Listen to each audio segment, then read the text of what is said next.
In this example, we are going to solve this system of linear equations using the method of substitution. And then later on, we'll also solve the same exact system by method of elimination, then by graphing, and by using an augmented matrix. So whenever you're solving a system of linear equations or a system of any type of equations, your goal is to try to find the x and y value that satisfies both of these equations. So what ordered pair makes both of these equations true?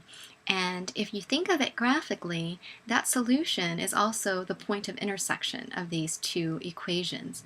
So let's solve this system by using substitution. The reason why this method is called substitution is because we are going to take one of the two equations, solve it for one of the two variables, and then substitute it back into the other equation to find the other variable.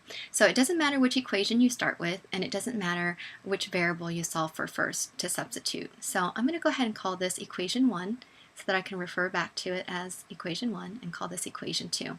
And I'm actually going to just pick equation 1 and I'm going to choose to solve it for x. So let's go ahead and rewrite it down here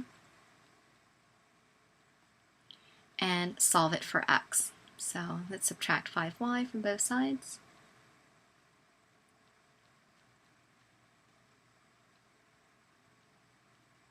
And then divide both sides by 4.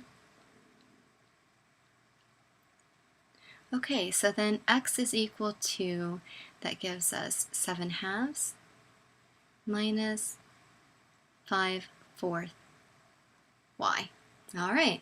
Okay, so now that we have solved for x, we're going to take x and substitute it back into one of the two equations to solve for y. Okay, again, it doesn't matter which one you pick, but I'm going to just go ahead and pick equation 2 here.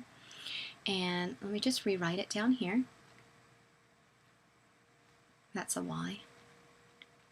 Okay, so what we're going to do is now we're going to substitute in the value for x, which is this whole thing.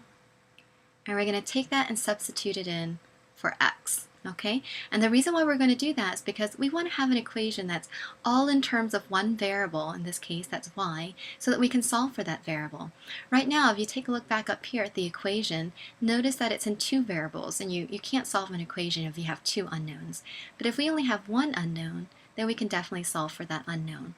So I'm going to substitute in, okay, the value of x, which is 7/2 minus 5/4 y, and then let's go ahead and write down the rest of the equation. Okay, so now to solve for y, we need to first distribute this -4.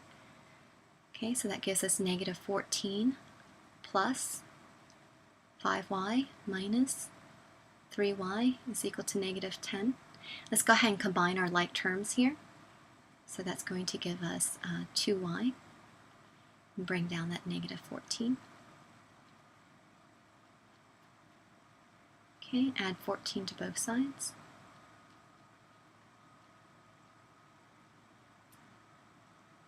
And then divide by 2. Okay, so we have just found half of the solution. So the y value is 2. So the ordered pair that satisfies both of these equations has a y value of 2. Now all we have to do is find the x value.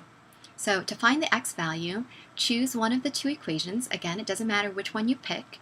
I'm just going to go ahead and pick the first one here. And we're going to substitute the y value back into one of the two equations to solve for x. So if I'm going to use the equation 1 here, I'll go ahead and rewrite that equation down here.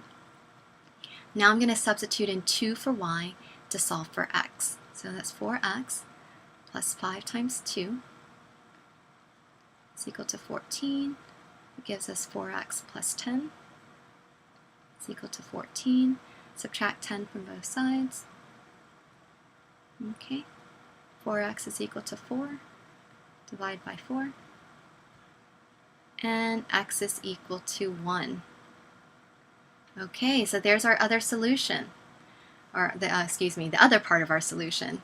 So when x is 1 and when y is 2, that is the ordered pair that makes this system true. Okay, all right, so now we're going to go ahead and solve this same exact system using the other three methods.